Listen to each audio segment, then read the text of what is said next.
В райцентре Татинского Улуса в селе Тык-Кёль завершено строительство нового здания полиции.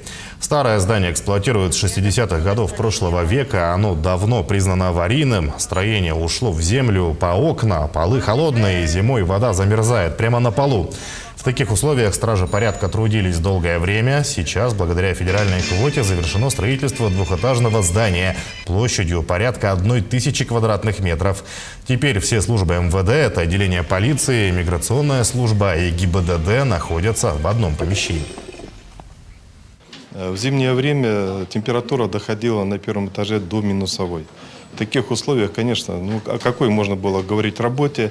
Поэтому моя первостепенная задача – нужно построить здание. И мы через Министерство внутренних дел Российской Федерации, спасибо огромное нашему министру Владимиру Александровичу Колокольцеву, который всегда относится с глубоким уважением к сотрудникам, которые несут службу в Якутии, потому что у нас здесь непростые условия природные.